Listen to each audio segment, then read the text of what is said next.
तो नारद जी बोले तुम्हारे माता पिता रुदन कर रहे हैं, इनसे मिलो और इन्हें सुख प्रदान करो। तो अजीब जानते हैं क्या जवाब देता है? प्रश्न करता है कि कस्मिन् जन्मन्यमी मह्यम पितरो मातरो भवन। कहता है किस जन्म के ये हमारे माता पिता हैं, मुझे तो पता नहीं, ये शरीर मेरा नहीं है। कर्मभिर्भ्राम्यमाणस्य देवतिर्यं योनिषु, इस योनि के हैं। हम तो बार बार जन्म लेते हैं और बार बार इस धराधाम को छोड़ के जाते हैं। हमारे माता पिता तो एक हैं, भगवान नारायण ही माता है, वही पिता है। इसी क्रम में कहते हैं कि न मे मृत्यु शंका न मे जाति भेद, पिता नैव मे नैव माता न जन्मः, न बंधुर न मित्रं गुरुर्नैव शिष्य, चिदानंद रूपः शिवोऽहं शिवोऽहम्। मतलब प्रबुद्ध आत्मा भगवान का अंश हूँ, मैं किसी का पुत्र नहीं हूँ, न किसी का शिष्य हूँ, न मेरा कोई भेद है, न कोई वर्ण है, न जाति है। मैं तो केवल परमात्मा का अंश हूँ। हरि प्रेरित ते ही अवसर, जब हरि प्रेरित करते हैं, अवसर देते हैं इस संसार में आने के लिए, तब मैं आता हूँ इस संसार में। और फिर जब उनकी आज्ञा होती है तो इस संसार को छोड़ के चला जाता है।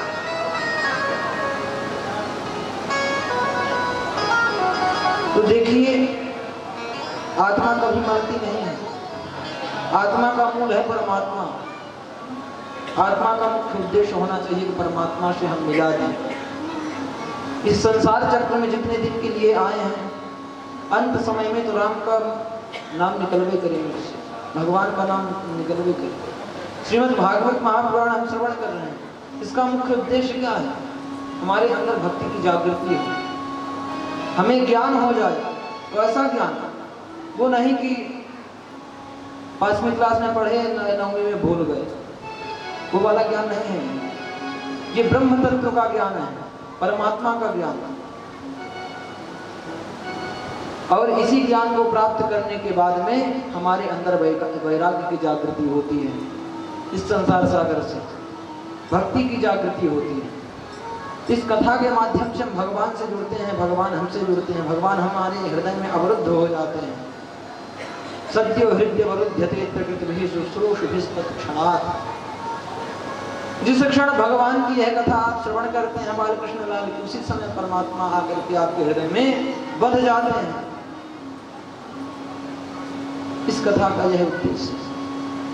लास्ट में कहते हैं कि नाम संकीर्तनम यस्य, नाम संकीर्तन ही इस संसार में, इस कलयुग में परमात्मा की प्राप्ति कराने वाला है, और बाकी कुछ भी नहीं।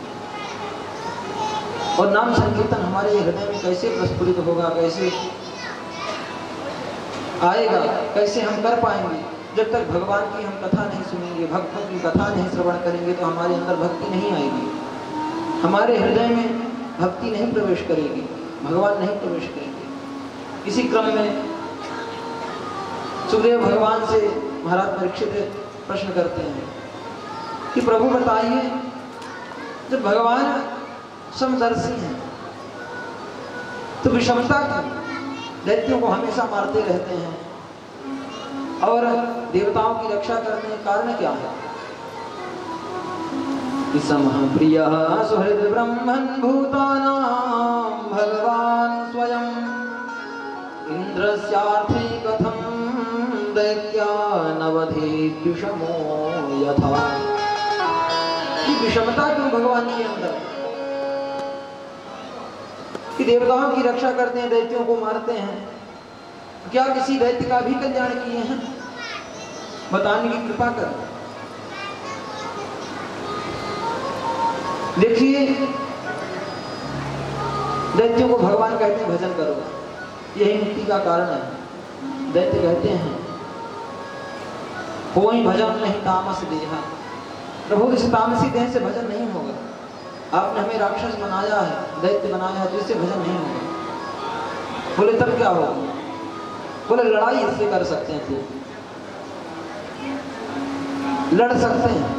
बोले ठीक है, तुम मेरे से ही लड़ो, मेरे से ही दुश्मनी करो। मित्र तो भूल जाता है मित्र को, लेकिन शत्रु कभी शत्रु को नहीं भूलता। शत्रु हर क्षण याद रहता है। तो शत्रुता हमें करनी है तो सांसारिक प्राणी से नहीं, सांसारिक धन दौलत के लिए नहीं, उस परमात्मा से ही शत्रुता कर लीजिए ना।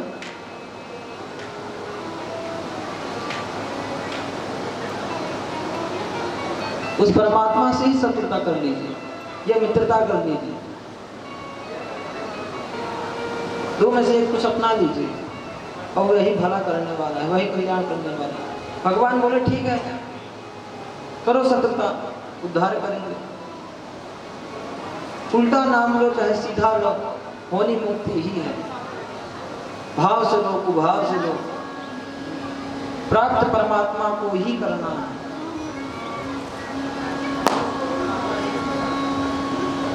गोप्यः कामात् भयात् कंसो द्वेषात् इत्यादयो नृपा। कंस भय से भगवान को भजता है। जब नारद जी बता देते हैं कि देवकी का 8वां पुत्र ही तुम्हें मारेगा, आकाशवाणी हो जाती है, नारद जी आकर के स्वरूप का वर्णन कर देते हैं। अरे महाराज कंस, उसका श्याम सुंदर है, मुरली लिए है, टेढ़ी टांग वाला है। तो कंस जिस वस्तु में अगर दाल में काला जीरा देख जाए ना तो थाली फेंक देता था, कहता मेरा शत्रु आ गया। तो कंस भय से भजता तो मुक्त हुआ। शिशुपाल कैसे भजता था? शत्रुता से, गाली देता रहता, 100 गाली करने देता, जो एक गाली ज्यादा हो जाए सर कट जाए। तो शत्रुता से ही याद करें, गाली ही दे भगवान को, भगवान कहते हैं गाली ही दे, कम से कम गाली देंगे तो याद तो रहेंगे, उनका नाम तो मुंह में आएगा। जितनी बार गाली देंगे उतनी बार नाम लेंगे। और नारायणो नाम नरो नारायणाम प्रसिद्ध चौरः कथितः पृथिव्याम अनेक जन्माद्यत पाप संचयः। ये एक प्रसिद्ध चोर है, विष्णु पुराण में वर्णन प्रसिद्ध चोर है। क्या? 4 अक्षर का नारायण नाम अगर कान में एक बार पड़ जाता है, अनेक जन्माद्यत पाप संचयम, जो आपने अनेक जन्मों में पाप का संचय किया है, एकत्र किया है, वह सब नष्ट कर देता है एक बार कान में पड़ते ही यह 4 अक्षर। तो शत्रुता ही कर, कम से कम नाम तो उच्चारण करेंगे। जब अनेक जन्मों का पाप नष्ट हो जाता है, क्या एक गाली नहीं नष्ट हो जाएगी? एक गाली का पाप नहीं नष्ट हो जाएगा? तो शत्रुता से ही नाम लेते रहिए, गाली देते रहिए, देखिए भगवान मिल जाएंगे, एक न एक दिन आपको प्राप्त हो जाएंगे। भगवान दास बन जाते हैं। कोई भगवान को बुलाए घर। एक त्रिलोचन नाम के भक्त हुए हैं, पंढरीनाथ भगवान की सेवा में रहते हैं, पंढरीपुर में आते हैं। पंढरीनाथ भगवान कौन है? यही कृष्ण स्वरूप वाले हैं। तो उनकी सेवा में है, उनके क्षेत्र में है, खूब धनवान है त्रिलोचन जी, लेकिन उनके कोई संतान नहीं है। तो संतान की कामना भी कभी नहीं की। बोले भगवान ही हमारे संतान हैं, पंढरीनाथ भगवान ही हमारे संतान हैं, विठ्ठल भगवान ही हमारे संतान हैं, उन्हें को संतान मान लिया। और कहते हैं कि हमारे संतान को प्रिय क्या है? बोले संत सेवा। तो संत सेवा करना चालू कर दी। 60 साल की उम्र हो गई, सेवा करते करते, भंडारा करते, भोजन कराते, दोनों पति पत्नी खूब सेवा करते संतों की। संत जाते दूर दूर तक यही बात फैलाते, भाई त्रिलोचन जी बहुत अच्छे भक्त हैं, उनके यहाँ आप जाइए ना, बड़ा भोजन अच्छा कराते हैं, बड़ा अच्छा प्रसाद खिलाते हैं। तो दूर दूर तक प्रचार हो गया। कि बहुत अच्छी सेवा होती है। एक बार त्रिलोचन जी के आश्रम में अवश्य जाइएगा, खूब संत महात्माओं की भीड़ लगती है। बेचारे 60 साल के हो गए दोनों पति पत्नी, थक जाते हैं बनाते बनाते। अब तो दिखाई भी कुछ कम देता है, आंखें भी कमजोर हो गई, तो रोटियां जल जाती हैं। जब रोटियां जल जाती हैं उसको भी संत खा लेते हैं, कुछ खाते हैं कुछ छोड़ देते हैं। तो उनको भी दुख लगता है, भला बताओ अभी तक खूब खाते थे लेकिन अब छोड़ के चले जाते हैं, थाली में छोड़ देते हैं, अन्न का अपमान करते हैं। हमसे बड़ा अपराध हो रहा है संतों का। तो एक दिन एक बोर्ड में लिख करके टांग देते हैं, अगर कोई श्रद्धावान व्यक्ति हो, संतों की सेवा करना चाहता हो तो हमारे यहाँ नौकरी कर सकता है। और बाहर अपने घर के बोर्ड लगाए देते हैं। बताइए संसारी व्यक्ति कौन संत की सेवा करना चाहेगा कलयुग में? कोई नहीं। संत सेवी तो भगवान है। भगवान कहते हैं संत मोहे अति प्यारे, क्योंकि संत सारे संसार को त्याग करके केवल भगवान का भजन करते हैं, माया में नहीं रहते, इसलिए संत मोहे अति प्यारे। तो भगवान पंढरीनाथ विठ्ठल भगवान स्वयं एक 5 साल का बालक का स्वरूप बना करके आते हैं। तो आते हैं, अंदर आते हैं, त्रिलोचन जी से बात करते हैं, कहते हैं मैं सेवा करूंगा। बाबा अगर आपके यहाँ जगह खाली है तो ठीक है, मैं करूंगा सेवा संतों की। बोले ठीक है, तुम छोटे छोटे तुम्हारे हाथ हैं, छोटे छोटे पाँव कैसे करोगे, बहुत भोजन बनाना पड़ता है। बोले उसकी दिक्कत नहीं है, हम सब बना के खिला देंगे, आप टेंशन मुक्त हो जाइए। बोले ठीक है लाला, कर लेना जो तुम्हें करना होगा। बोले हाँ बाबा एक बात और है, हम भोजन तो कराएंगे संतों, लेकिन जब मैं भोजन करूंगा तो आपको कराना होगा, भैया प्रसाद बना करके आपको खिलाना होगा अपने हाथ से परोस करके। बोले ठीक है।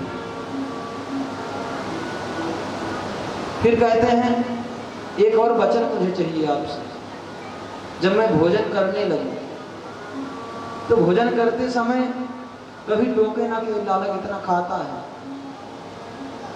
कभी टोकना नहीं और किसी से कहना नहीं। मैं सुनो नहीं कि आप किसी से कह दिए हैं कि बहुत रोटी खाता है, बहुत भोजन करता है छोटे सा बालक, तो ये किसी से आप कहना नहीं। भैया आप भी ध्यान रखना, और जिस दिन आप ऐसा कह दिए आपके मन में विचार आया उसी दिन मैं छोड़ के चला जाऊंगा। बोले ठीक है, वचन देते हैं किसी से नहीं। त्रिलोचन जी बोले अपनी पत्नी किसी से गलती से भी मत कहना। दूसरे दिन प्रातः काल हुआ है, 3 बजे रात से ही स्नान ध्यान करके भगवान लग के सेवा में। एक तरफ पूड़ी की कढ़ाई चढ़ा देते हैं, दूसरी तरफ आटा लगा देते हैं, और एक तरफ सब्जी चढ़ा देते हैं, एक तरफ खीर चढ़ा देते हैं। अब घूम घूम के दौड़ दौड़ करके कमर बंद में बांध दिए हैं, कमर में एक गमछा सर में बांध दिए, मुड़ीठा बढ़िया। अब लग गए सेवा में, दौड़ दौड़ करके चला रहे हैं, पूड़ी काढ़ रहे हैं, छान रहे हैं। 8 बजे तक सब तैयार कर देते हैं। फिर त्रिलोचन जी जाते हैं, चलो सर सफाई कर दें, झाड़ू लगा दें, दरी टाट बिछा दें कि यहीं पर संत बैठेंगे, तो जाके उनसे झाड़ू छुड़ा देते हैं। आप नहीं दीजिए बाबा, मैं कर रहा हूँ, आप बस बैठे रहिए, देखिए मैं करता कैसे हूँ, मैं कैसे संतों की सेवा करता हूँ, आप देखते भर रहिए, बैठे रहिए यहीं पर। त्रिलोचन जी को बिठा देते हैं और भगवान दौड़ दौड़ के कार्य कर रहे हैं। संत आए हैं, संतों की मंडली चालू हो गई, 9 बजे से भंडारा चालू हुआ, हजारों संत बैठे हैं, भगवान दौड़ दौड़ करके पत्तल चला रहे हैं, सब्जी चला रहे हैं, खीर चला रहे हैं, स्वयं से पानी दौड़ दौड़ करके दे रहे हैं। भगवान खाली हुए, लगभग 11 साढ़े 11 बजे संत सेवा करके अब कहते हैं बाबा चलो मेरे लिए भोजन बनाओ, अब मुझे भी भोजन कराओ, देखो काम करके आया, भूख बहुत लगी है। बोले ठीक है लाला, कितना खाओगे, 2-4 रोटी खाओगे, इससे ज़्यादा खाओगे, चलो बनवाते हैं। त्रिलोचन जी की पत्नी बनाने लगी, 4 रोटी कहीं तो हुआ ही नहीं, कढ़ी बनाई है, रोटी बनाई है, चावल दाल पकौड़े अनेक प्रकार के भोजन बनाई हैं, थोड़ी थोड़ी कटोरी में दे दी। थोड़ा थोड़ा खा के थोड़ा सा पानी। भगवान एक ही बार में चट्ट कर गए उसको, देखकर चकित हो गए। अब वचन भी दे रखी हैं, कह नहीं सकते, नहीं चला जाएगा। बहुत अच्छा काम किया है। पुनः लग गए, बनाने लगे। बनाते बनाते उनको 4 बज गए, 5 बज गए, शाम हो गई। जब भगवान खा के रीते डकार मारे, भैया अब पेट भर गया। बोले ठीक है, ज़्यादा टेंशन ना लेना, रोज हम खिलाएंगे तुम्हें बना। अब खूब बढ़िया जी भर के खाना, मन में संशय न करना खाना। बोले ठीक है। अब बोले बाबा आप लेट जाओ, आपकी सेवा भी कर दूं। भगवान अपने भक्त की सेवा भी कर रहे हैं, तेल लगा के मालिश करते हैं, सत्संग करते हैं। भक्त के साथ में भगवान सत्संग कर रहे हैं, मालिश कर रहे हैं, पैर दबा रहे हैं। जिसकी भगवान सेवा करे, सोचिए उसका स्वरूप कैसे हो जाएगा। एक दिन त्रिलोचन जी की पत्नी अपने पड़ोसी के घर जाते हैं, तो पड़ोसी के घर जाती हैं तो पड़ोसन कहती है, बहन आजकल तुम सूख गई हो, क्या बात है, खाती बाती नहीं हो क्या कुछ? पर मैं देख रही हूँ तुम्हारे त्रिलोचन जी बहुत चिकने हो गए, बहुत सुंदर हो गए हैं। बोले एक छोटा सा बालक आया है, वो सेवा करता है, त्रिलोचन जी की सेवा करता है, लेकिन मैं क्या कहूँ बहन, भोजन कराते कराते थक जाते हैं, बहुत खाता है। सोची थी छोटा सा बालक होगा, 2-4 रोटी खाएगा, बहुत खाता। जो भगवान को पता चला, भगवान अंतर ध्यान हो गया। अभी समय भोजन बनाने के बाद कितना, 1-आधे घंटे पड़ोसन से मिलने का समय मिला, शाम को निकले, आधे घंटे में सब कुछ हो गए। भगवान चले गए, विठ्ठल भगवान चले गए अपने मंदिर। अब त्रिलोचन जी गाँव घूम करके आए, भगवान का दर्शन करके बुलाते हैं, बालक कहाँ हो, कहाँ गए, आओ थोड़ा सत्संग हो जाए, भजन हो जाए। कहीं दिखाई नहीं देते हैं भगवान। भगवान जब दिखाई नहीं देते हैं तो विचलित हो जाते हैं, पूछते हैं देवी कहाँ गया बालक, कहीं तुम कुछ बोली तो नहीं, किसी से कह तो नहीं दिया कि ज्यादा भोजन करता है? बोले स्वामी एक गलती हो गई, आज पड़ोसन के यहाँ गए थे, उससे कह दी कि भोजन ये बालक बहुत करता है, थक जाते हैं बनाते बनाते, तो यही गलती हो गई। समझ गए, चला गया, अब नहीं आए। त्रिलोचन जी फटकार लगाते हैं और कहते हैं चलो भगवान की शरण। पंढरीनाथ भगवान के शरण में जाते हैं मंदिर में, और द्वार में बैठ करके खूब रोते हैं, विलाप करते हैं, पुत्र तो दिया नहीं आपने कि संत सेवा करे, और एक बालक आया उसको भी छीन लिया।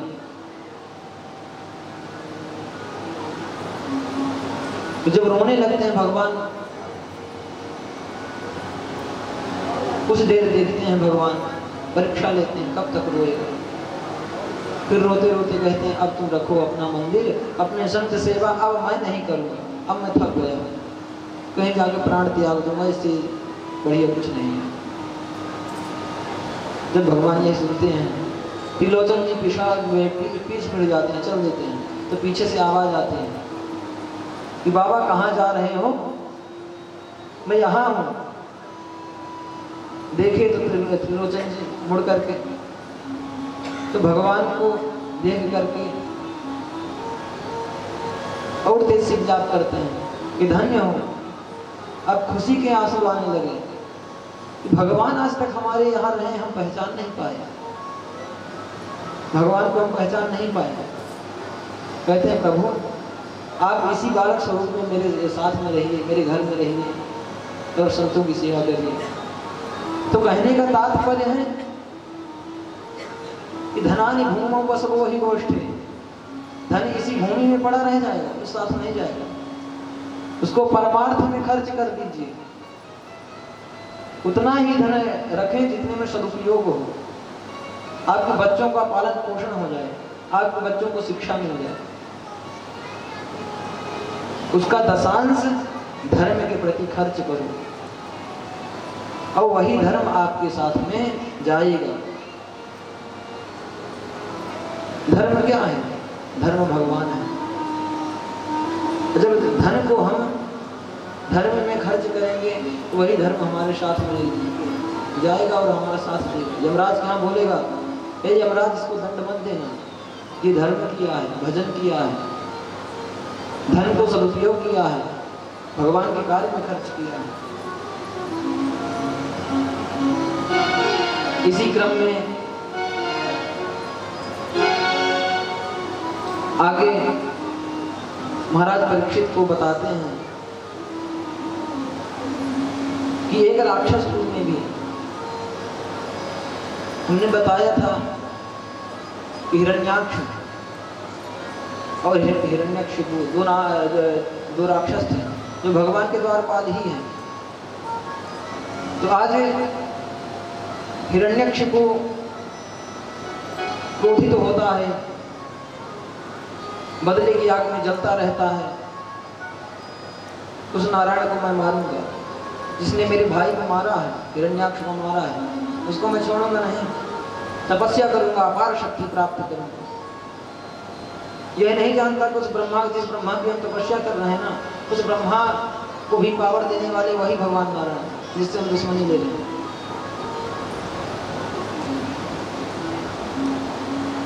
तो तपस्या करने जाता है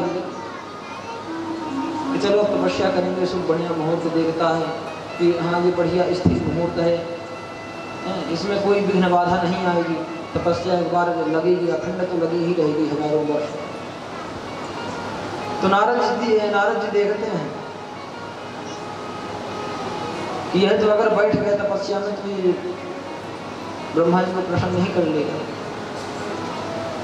तो भगवान की माया है। देखिए नारद जी आकर के एक तोते का स्वरूप बना करके नारायण नारायण का कीर्तन करते हैं, श्रीमन नारायण का कीर्तन करते हैं।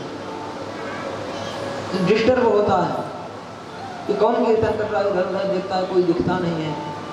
अब नारद जी भगवान के स्वरूप हैं, भगवान के अंश हैं, अदृश्य स्वरूप में वहां पर विराजमान है, अकीर्तन कर रहे हैं।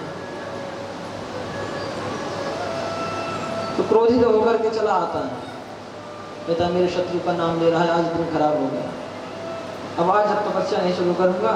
गया घर में तो उसकी पत्नी पूछती है क्या बात है प्रभु, आज तपस्या नहीं किए, बड़ा सुंदर मुहूर्त देख करके गए थे, तपस्या क्यों नहीं किए, क्यों चले आए?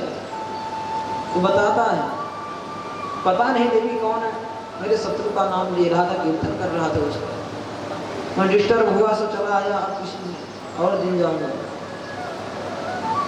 शत्रु के लिए हमेशा क्रोध भरा रहता है, गुस्सा भरी रहती है, गुस्से से नाम ले रहा है। तो उनकी पत्नी कहती हैं, बार बार पूछती हैं, भोजन कराते समय पूछती हैं।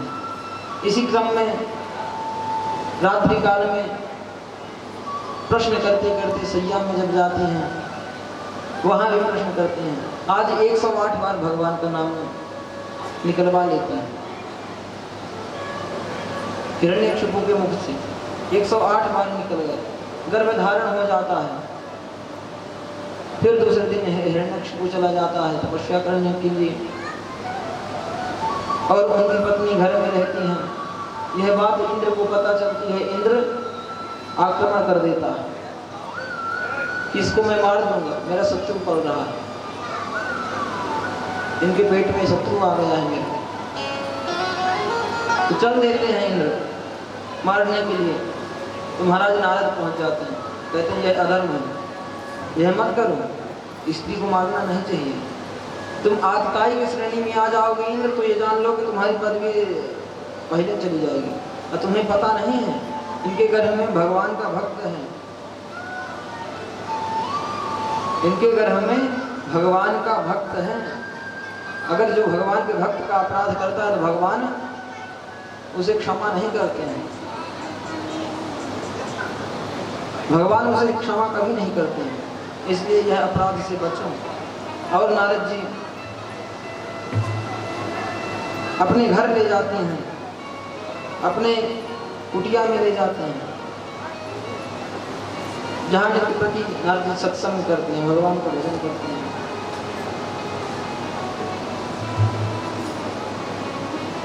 और जब अपने घर ले गए तो खूब कथा सुनाते हैं। गर्भवती हैं, गर्भवती रहते हुए भगवान की कथा श्रवण करते हैं। उधर हजारों वर्ष तक तपस्या चल रही है हिरण्यकशिपु की, और उनकी पत्नी क्या कर रही हैं? सत्संग। ध्रुव जी महाराज सोचे गए 5 साल के हैं, नहीं, हजारों वर्ष के हैं प्रहलाद जी। प्रहलाद जी गर्भ में हैं, हजारों वर्ष तक गर्भ में रहे और भगवान का सत्संग करते रहे, भगवान की कथा श्रवण करते रहे। एक दिन हिरण्यकशिपु की तपस्या पूर्ण हो जाती है। हिरण्यकशिपु को भगवान ब्रह्मा दर्शन देते हैं और पुनः हृष्ट पुष्ट कर देते हैं। सुंदर धवल शरीर में हो जाता है, एकदम राजा के वेशभूषण में। तो हिरण्यकशिपु वरदान मांगता है ब्रह्मा जी से। ब्रह्मा जी कहते हैं आज मैं बहुत प्रसन्न हूँ, तुमने बड़ी अच्छी तपस्या की, बड़ा एकदम परिश्रम किया है, सो मांगो, आज तुम जो मांगो सो दूंगा। बोला अमर कर दिया। बोले नहीं, ये तो हमें पावर नहीं है, क्योंकि अमर तो हम ही नहीं है, हमारी भी उम्र निहित है, इसलिए मैं अमर नहीं कर सकता, मेरे अंदर वो पावर नहीं है, वो तो केवल परमात्मा ही कर सकते हैं। फिर कहता है कोई बात नहीं, आप देना ही चाहते हो तो ऐसे दीजिए कि मैं दिन में मरूं ना रात में मरूं, ना अस्त्र से मरूं ना शस्त्र से मरूं, ना आपके बनाए 12 मास में मरूं, आपके सृष्टि में बनाए हुए ना मनुष्य से, ना देवता से, ना गंधर्व से, ना किन्नर से, किसी से ना मरूं, ना स्त्री से, ना पुरुष से, ना पशु से। बहुत सारा वरदान मांग लिया। बोले ठीक है, मैं प्रसन्न हूं, तुम्हें देता हूं। दे दिए वरदान।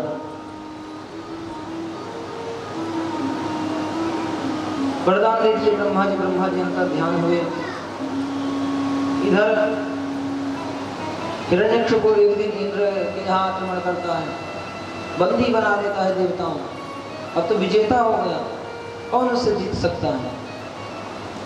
अपने महल में गया है, पुत्र को प्रहलाद को देखा, बहुत प्रसन्न हुआ। हिरण्यकशिपु के 4 बेटे हैं, आह्लाद, अनुह्लाद, समह्लाद और प्रहलाद। ये 4 बेटे हैं। देखता है प्रहलाद जी को, धन्य है भगवान की कृपा, भगवान का सत्संग। प्रहलाद जी एकदम सुशील स्वभाव के हैं, एकदम शांत स्वभाव के, सत्य प्रतिज्ञ, जितेंद्रिय हैं, कभी कोई कामना नहीं करते हैं, एकदम निष्प्रिय हैं, केवल भगवान का भजन करते रहते हैं। हाँ, पिता के सामने नहीं करते हैं, क्योंकि माता बताई है ना, तो शत्रु अगर नाम सुन लेंगे तो बधाव कर देंगे। बोले ठीक। तो प्रहलाद जी पिता के सामने नाम नहीं लेते हैं, लेकिन भजन तो करते हैं। आज ज्योतिष के विद्वान बताते हैं 9 ग्रह हैं, लेकिन एक 10वां ग्रह क्या है? कृष्ण रूपी ग्रह, जो अगर किसी के ऊपर लग जाए ना, टेढ़ी टांग वाला ग्रह, उसे छोड़ता नहीं है, फिर उसे कभी नहीं छोड़ता, उसे अपना बना लेता। प्रहलाद जी को भगवान लग गए, भगवान रूपी ग्रह लग गया, कृष्ण रूपी ग्रह लग गया। एक दिन प्रहलाद जी को गुरुकुल ले जाता है हिरण्यकशिपु कि पुत्र अब थोड़े बड़े हो गए हो, अब तुम्हें पढ़ाई करना चाहिए, कूटनीति सीखना है, अनेक प्रकार की माया की विद्याएं सीखना है, अब चलो तुम्हें गुरुकुल में कर देता हूं। गुरुकुल क्या है? हिरण्यकश्यप दानव विश्वविद्यालय के नाम से विख्यात है, जो हिरण्यकशिपु ने स्वयं बनवाया। और वहाँ के गुरु जी कौन है? शुक्राचार्य के पुत्र षंड और अमर के। दोनों भाई पढ़ाते हैं, शिक्षा देते हैं दैत्य पुत्रों को।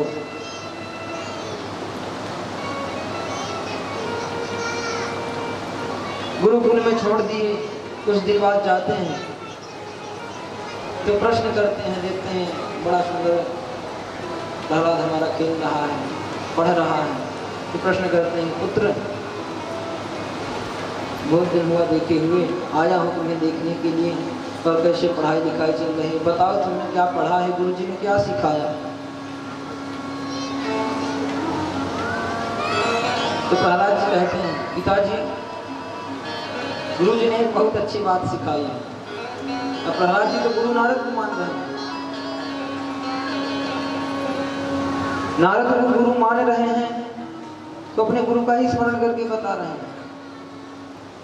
कहते हैं कि तत् साधु मन्ये सुरवर्य देहिना सदा समुद्धियामसरः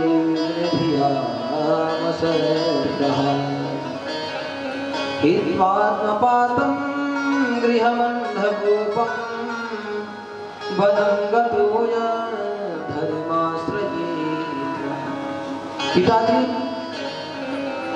यह संसार अंधकूप है जिसमें सारा संसार लिप्त है, गिर रहा है। अंधकूप पैसा रोज उसी में गिर रहा है प्राणी, लेकिन अपने आत्म तत्व का बोध नहीं कर पा रहा है। इसलिए गृहस्थ आश्रम में नहीं रहना चाहिए। गृहस्थ आश्रम में रह भी रहे तो परमात्मा का भजन करें, परमात्मा की प्राप्ति करें, परमात्मा का भजन करें।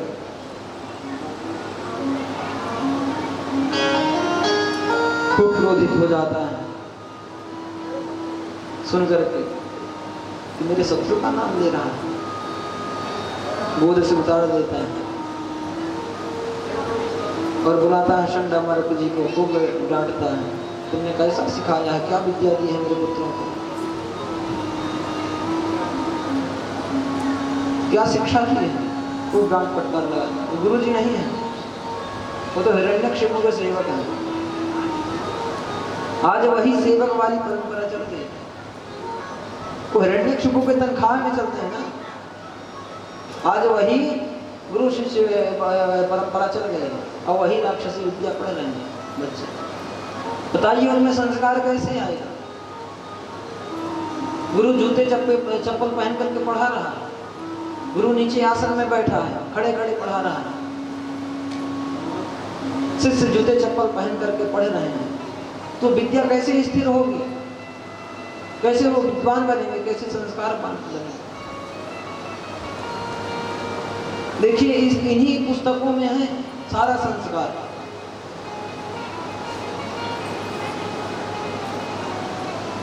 मुझ में बोलने का सबूत नहीं है, मैं शब्द बोल पा रहा हूँ, पुस्तक का प्रभाव है। जिस दिन मैं पढ़ने गया था मुझे अपना नाम लिखना नहीं आता था। कटनी जिला में पानमरिया नाम का स्थान है, वहाँ पर गुरुकुल में मैं गया था महर्षि विश्वविद्यालय में पढ़ने के लिए। तो मुझे अपना नाम लिखना नहीं आता था, बस गुरुजी लोग पढ़ाते थे तो उनको सुनता था।